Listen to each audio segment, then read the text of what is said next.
धैर्य रखो, नाम जप करो, पहले पाप भस्म होने दो, फिर आप देख लेना, फिर हृदय नाच पड़ेगा। ये ऐसा आनंद का मार्ग है, ये ऐसा थोड़ी कि तुम्हें कोई भुलावे में डालने के लिए। क्या तुम दे दोगे? खुद भिखारी हो विषयों के, तुम दाता हो क्या? क्या दे दोगे? क्या है तुम्हारे पास? अरे सच्चिदानंद बप्पू भगवान श्री लालजू महाराज का जिन्होंने आश्रय लिया, उनको किसी विषयों की चाहत रखने वालों के आगे हाथ फैलाने की जरूरत है? प्रणत कामदम पद्मजार्चितम। तो क्यों वो तुम्हें प्यार कर रहे हैं? क्यों वो तुम्हें दुलार कर रहे हैं? तुम्हारे मंगल के लिए कर रहे हैं। तुमको जो मिल रहा है उसको स्वीकार कर लो तो तुम्हारा जीवन कृतार्थ हो जाएगा। क्या है तुम्हारे पास? अरे जिनके पास अपार धन है वो भी चिंता और शोक से जल रहे हैं, क्योंकि मृत्यु उनका इंतजार कर रही है। मृत्यु धन से थोड़ी हटाई जा सकती है। मृत्यु का भय किसी पद से नहीं हटाया जा सकता, किसी वैभव से नहीं हटाया जाता। मृत्यु का प्रहार शरीर पर है। शरीर राग त्यागी ही मृत्यु भय से मुक्त है। राग का त्याग करना कोई खिलवाड़ नहीं है। भगवत अनुराग से शरीर के राग का त्याग होता है। यहां मलिनता बढ़ाते चले जा रहे हैं। वही भोग दृष्टि इतनी बढ़ जाती कि अपनी बेटी बहन के प्रति भी दृष्टि बढ़ जाएगी। कलिकाल विहाल के मनुजा ने मानत को अनुजा तनुजा। चाहे वो गुरु बहन हो, चाहे वो सगी बहन हो, चाहे वो बहन के समान पूज्य हो, जब दृष्टि मलिन तो वो मलिन ही देखती चली जाएगी।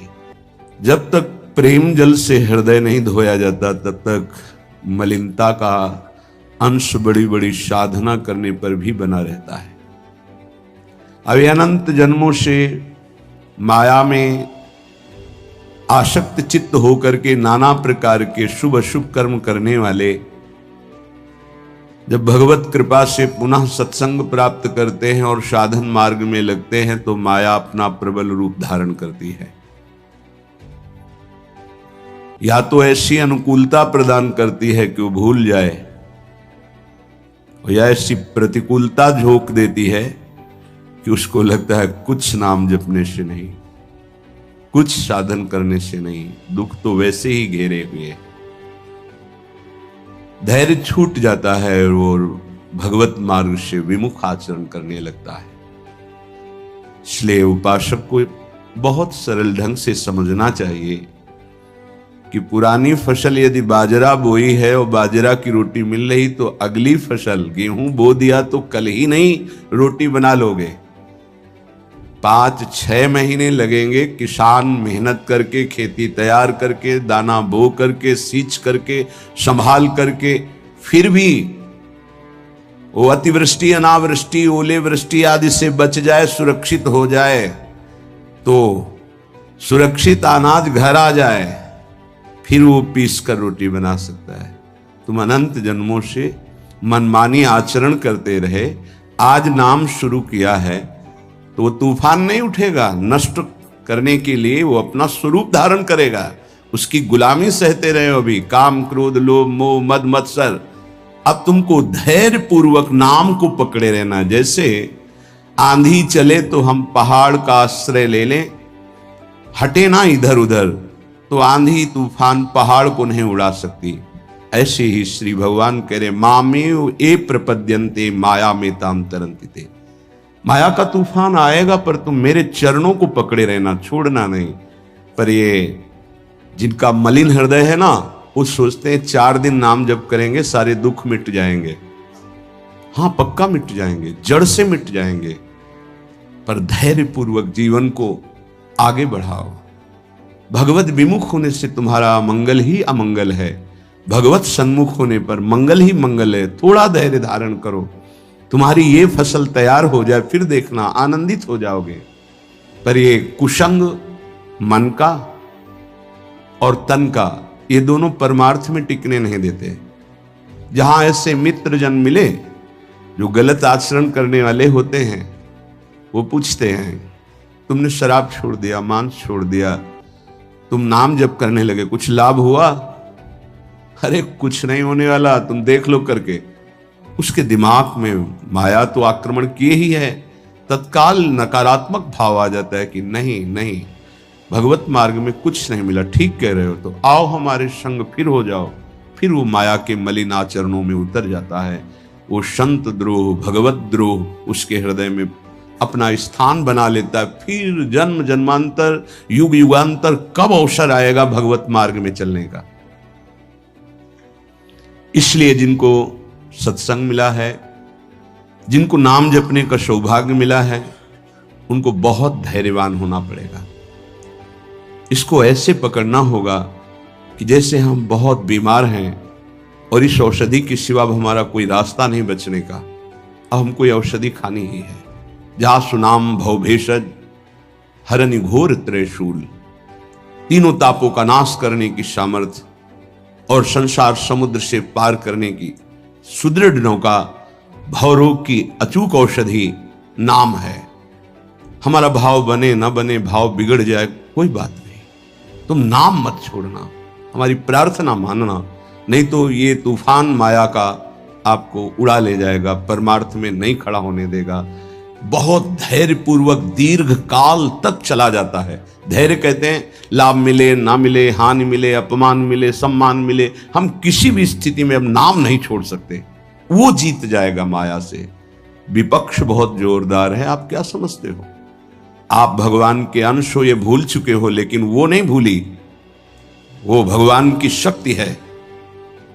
भगवान कह रहे हैं मम माया दुरत्य, मम माया, मम मेरी है। जैसे ममैवांशो आपको बोला तो विपक्ष को भी बोला मम माया। अब आपको सावधान करने के लिए भगवान ही संत गुरुदेव शास्त्र इस रूप में संबोधन करते हैं। तो अगर आप इनकी बात मान जाओगे तो माया भगवती कृपा करेंगी और अपना प्रभाव समेट लेंगी, और यदि आप इनकी अवहेलना उल्लंघन करोगे तो फिर उनके प्रभाव से बड़े बड़े ज्ञानी परास्त हो गए हैं। जो माया बहुबार नचावा, जास चरित को लख नहीं पावा, ऐसी विचित्र है, बहुत बहुत विचित्र। जो ज्ञानिन कर चिता परई, बरियाई विमोह बस करई, ऐसी प्रचंड माया है। इसलिए जिनके कानों में आवाज पहुंच रही हो, हमारी प्रार्थना है, बहुत जन्मों से भटक रहे हैं, ये दुख सुख के प्रलोभन और भय में आकर के नाम न छोड़ दीजिए।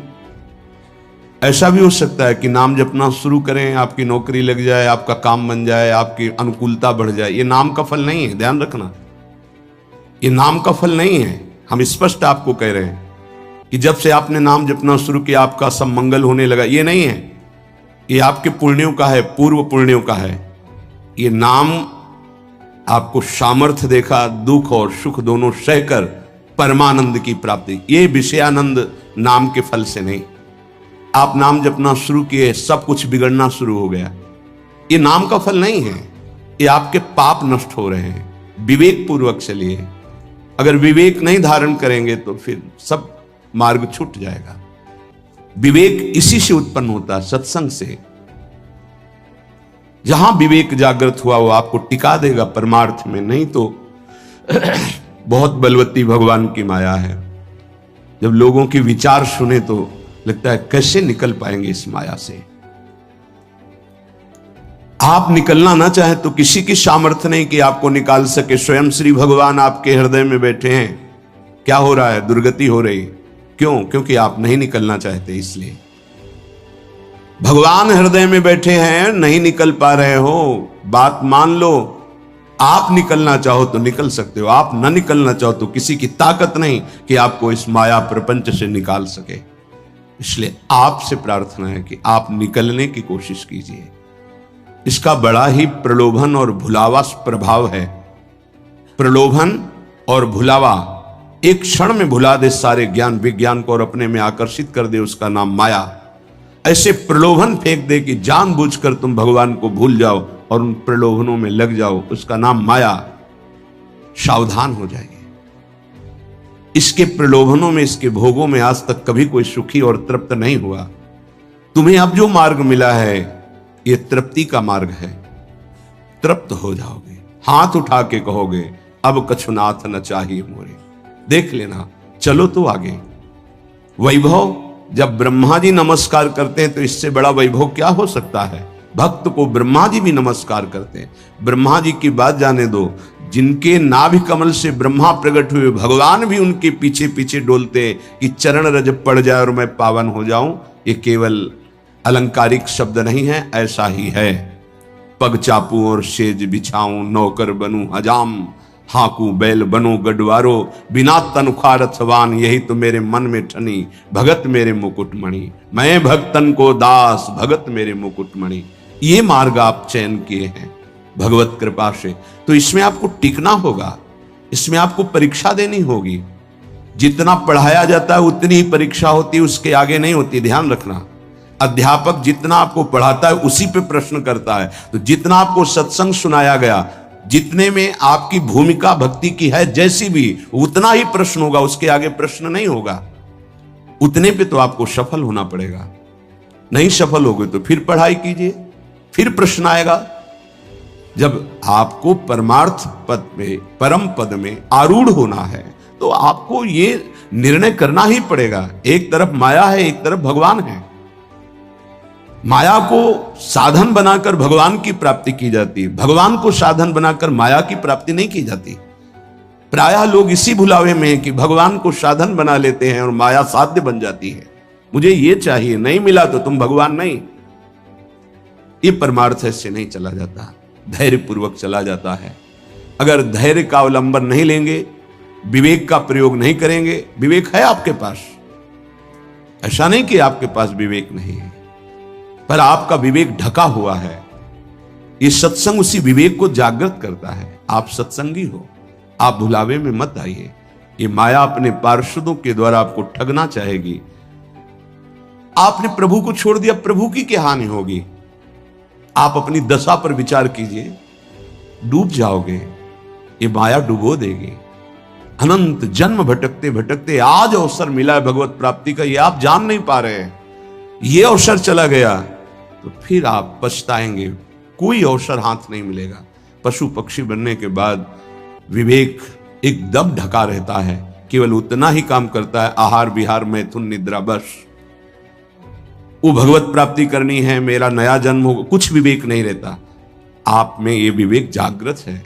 आप विवेक पूर्वक परमार्थ को पकड़िए, इस माया की चालों को मत देखिए, सह जाइए, दुख सुख को सह जाइए।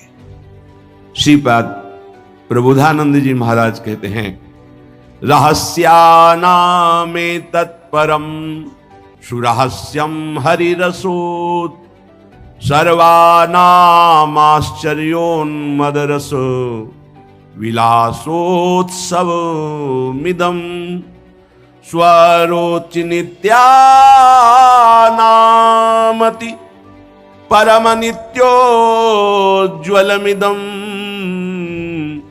यदेतत् श्री वृंदावनमिह दृशो नंदयति नः। रहस्यों का परम रहस्य वृंदावन का प्रेम रहस्य है।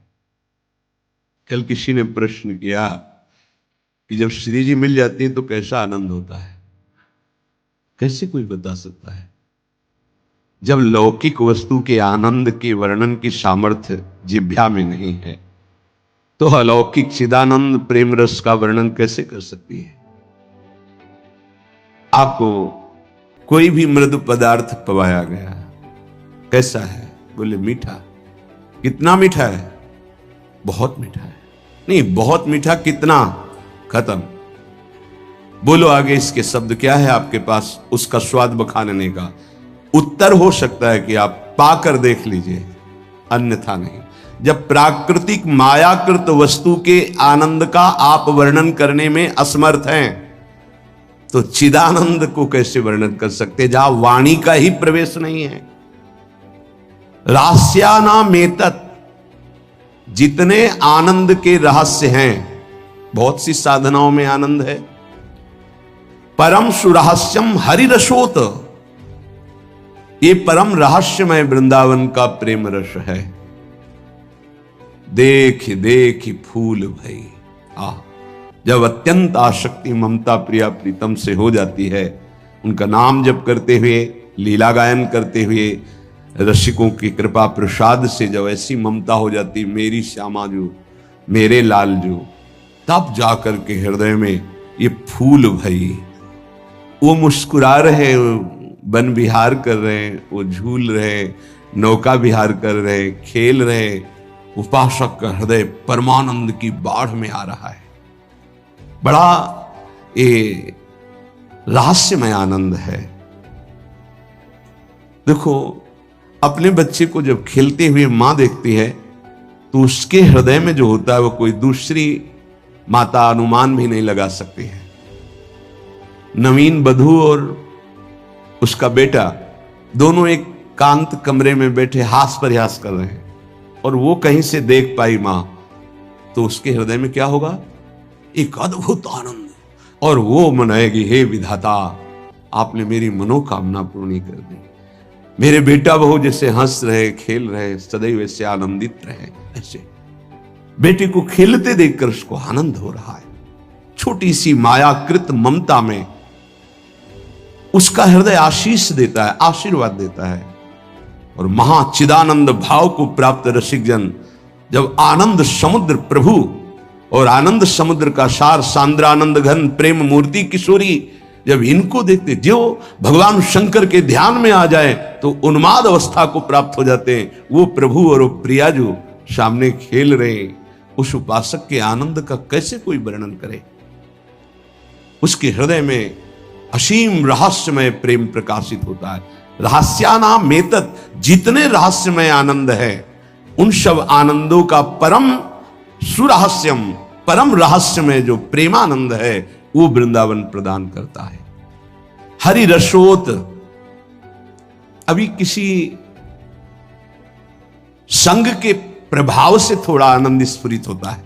जैसे सत्संग सुन रहे, कोई भावात्मक बात आई, आपको आनंद, ये स्रोत नहीं है, ये संग का प्रभाव है कुछ क्षण के लिए। जैसे कोई कहते हैं जब मैं वृंदावन आता हूं तो हमारा मन भक्ति में रम जाता है, पर जब यहां से जाता हूं तो कुछ ही समय बाद वो बात नहीं रहती है। क्यों?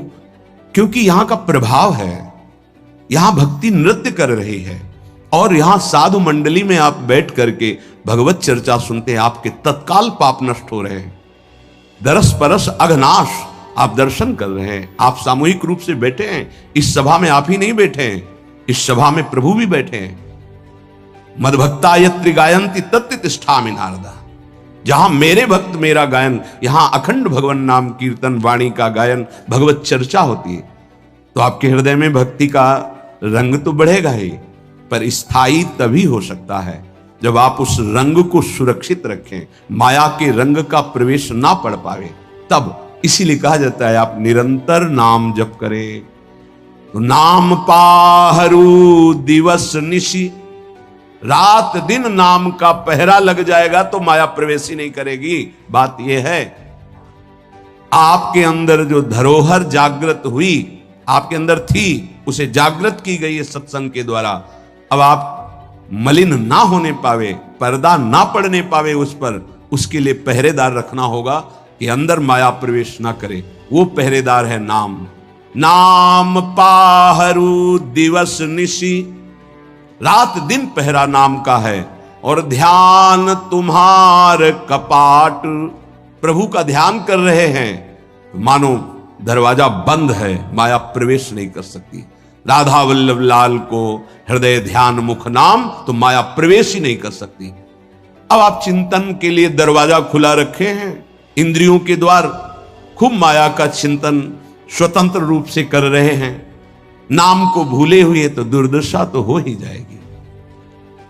परम आनंद की तरफ बढ़ने के लिए दरवाजा बंद करो इंद्रियों के और नाम का पहरा बैठा दो। देखते हैं माया कैसे प्रवेश करती है। सर्वानामाश्चर्योन्मद रस, सर्वाश्चर्य में उन्माद आनंद का प्रकट करने वाला वृंदावन धाम है। पक्का, ये कोई लिखा ही नहीं है, ऐसा है। रात दिन में कब कैसी वृत्ति चढ़ जाए कुछ पता नहीं चलता। कोई साधन की गाढ़ अवस्था नहीं, तत्काल गाढ़ अवस्था प्रदान करता है वृंदावन। शास्त्रों बार ये अनुभव हुआ कि ये तो केवल वृंदावन की कृपा से, शास्त्रों बार। सर्वानाम आश्चर्योन्मद रस विलासोत्सवमिदम, इदम वृंदावन विलासोत्सव। हमारे प्रिया प्रीतम का जो प्रेम रस विलास है, नव निकुंज अभिराम श्याम संग नीको बन्यो समाज, जैसे हित हरिवंश विलास रास जुत जोरी अविचल राज। यहां बड़े बड़ों का प्रवेश नहीं है, पर कृपा हो जाए तो तिनका भी प्रवेश कर जाए। इसीलिए अपने लोग जो किसी योग्य नहीं हैं, केवल कृपा से प्रवेश पा रहे हैं। ये बड़ा दुर्लभ है प्रिया प्रीतम का साक्षात्कार, प्रिया प्रीतम की सेवा, प्रिया प्रीतम का प्रेम। स्वारोचि नित्यानामति परम नित्योज्वलमिदम। जितने भी स्वयं प्रकाश नित्य चिदानंद आनंद हैं, उन सबको प्रकाशित करने वाला यह वृंदावन है। यहां तक कि प्रिया प्रीतम को भी अपने प्रेम रंग में रंग देता है वृंदावन। प्रिया प्रीतम भी वृंदावन के गुण गाते हैं श्रीमुख से, और वृंदावन के प्रेम में उन्मत्त हो जाते हैं। ऐसा वृंदावन यदेतत् श्री वृंदावन में ही दृश्यो नंदयति नहा। अब तो मेरे नेत्र और मेरा हृदय केवल केवल वृंदावन का आश्रय लेकर आनंदित है। अनन्य आश्रय बहुत बड़ा बल होता है। जिसने वृंदावन का आश्रय ले लिया, उसके लिए कुछ दुर्लभ नहीं है। देखो, एक बार पाप भस्म होने तक आप धैर्य धारण कीजिए। जब तक आपके पाप भस्म नहीं होते, तब तक आप धाम नाम रूप लीला का जबरदस्ती आश्रय लीजिए। ये बात हमारी आप समझने की चेष्टा कीजिए। जब आप ये बात नहीं समझते हैं तो आप विचलित हो जाते हैं। अब हमारी तो अश्रद्धा हो रही है, हमारा काम नहीं बन रहा है, तुम नहीं समझते हो। एक साथ सब काम बन जाएंगे, एक सेकंड में बन जाएंगे। बस तुम धैर्य रखो। जब तक तुम्हारे पाप नष्ट नहीं होते, तब तक तुम धैर्य रखो। फिर आगे का रास्ता तुम खुद भाग पड़ोगे प्रभु की तरफ। अभी ये पाप तुम्हारे अंदर संशय, विपरीत भावना, ये सब पैदा कर रहे हैं। तुम धैर्य पूर्वक चलो, खूब सत्संग सुनो, नाम जप करो। फिर आप देखना ये नाम, ये धाम, ये रूप, ये लीला कैसे परमानंद की बाढ़ आपके हृदय में लाती है। इन वस्तुओं का महत्व, धन का महत्व, भोगों का महत्व इतना बढ़ गया है कि हम प्रभु की बात सुनते हैं, पर इतना महत्व प्रभु के प्रति नहीं आता। ये हमारा हृदय मोहाविष्ट हो गया है। गोस्वामी श्री तुलसीदास जी महाराज कहते, मोह जनित मल लाग विविध विधि, कोटिहु जतन न जाई। जन्म जन्म अभ्यास निरत चित, ये अधिक अधिक लपटाई। मोह जनित मल लाग विविध विधि, कोटिहु जतन न जाई। जन्म जन्म अभ्यास निरत चित, अधिक अधिक लपटाई। एक एक शब्द स्पष्ट वर्णन कर रहे हैं। ये मोह से, मोह माने होता है अज्ञान। मोह अज्ञान से उत्पन्न हुआ भोगाकर्षण, ये पाप है। ये भोगाकर्षण पाप हमारे हृदय में मल बन के लग गया, जैसे दर्पण के ऊपर मल लग जाए। अब ये करोड़ों और उपाय करो, छूटने वाला नहीं। बहुत ही पक्का मल लग गया है। अब उस मल से जो सोच उत्पन्न हो रही, वो मल वाली ही हो रही, पाप वाली ही हो रही, मोह जनित, अज्ञान जनित। ये पापाभ्यासी मन और इंद्रियां, जन्म जन्म अभ्यास निरत चित्त, चिंतन करने वाला चित्त, मनन करने वाला, संकल्प विकल्प करने वाला मन, एक ही चार रूपों में वर्णन है। निश्चय करने के कारण बुद्धि, स्वीकृति के कारण अहंकार, अज्ञान के कारण, मोह के कारण ऐसी कामना वासनाएं हुई जिससे जन्म जन्म पाप होते रहे। पाप हमारे हृदय में ऐसे मल रूप से चिपक गया कि सही बात दिखाई नहीं दे रही। जैसे दर्पण साफ करो तो अपना सही स्वरूप दिखाई दे, अब वो मल लगाए तो दिखाई नहीं दे रहा। अब जितने विचार हो रहे हो मल वाले हो रहे हैं। अब निर्मल वाणी उसको समझ में नहीं आएगी। संत महात्मा शास्त्र गुरुदेव, इनकी निर्मल वाणी, उसके अंदर क्यों म्यों प्रश्न संशय, क्योंकि मल है। जन्म जन्म अभ्यास इसी मल का किया है। अधिक अधिक लपटाई, जहां छुटाने का अवसर मिला मानव देह में, वहां और पोत रहा है ऊपर से पाप रूपी मल अपने हृदय में। नयन मलिन पर नारी निरखी, मन मलिन विषय संग लागे, हृदय मलिन वासना मान मद, जीव सहज सुख त्यागे। आंखें मलिन हो गई, कैसे प्रभु को देख पाए? नहीं देख। संत दर्शन, भगवत श्री विग्रह दर्शन, ये भी नहीं हो पाते। देखते हैं मलिन हृदय है ना, वो देख ही नहीं पाते। देखते हैं प्रभु के सामने गए, प्रभु में आंख नहीं मिला सकते, कोई इधर उधर का विशेष सामग्री देखी, दोष दर्शन किया, चल दी। वो देख ही नहीं पाते जो देखना चाहिए, क्योंकि नेत्र मलयुक्त हो गए। क्या? कैसे मल? पराई माता बहनों की तरफ काम दृष्टि से देख देख करके, दूसरों के दोष दर्शन कर करके ये अपने नेत्रों को मलिन कर लिया। नयन मलिन पर नारी निरखी, मन मलिन विषय संग लागे। ये मन मलिन हो गया। क्या? विषय भोग का चिंतन करके जिधर देखे। अब ये अभ्यास तुमसे महापाप कराएगा, भगवान के प्रति भी कर लेगा, ये देवी शक्ति के प्रति भी ऐसे ही मलिन भाव कर लेगा। जहां हमको पावन भाव करना चाहिए, तो ये पापी मन वहां भी पाप का ही श्रृंगार रचता है हृदय में। भगवान भगवान मुझे ऐसा दंड दे रहे हैं, भगवान है। कहां भगवान? करो मनमानी पाप, तुम्हें भगवान दिखाई देंगे, तुम्हें भगवान से के निर्णय का पता चल पाएगा।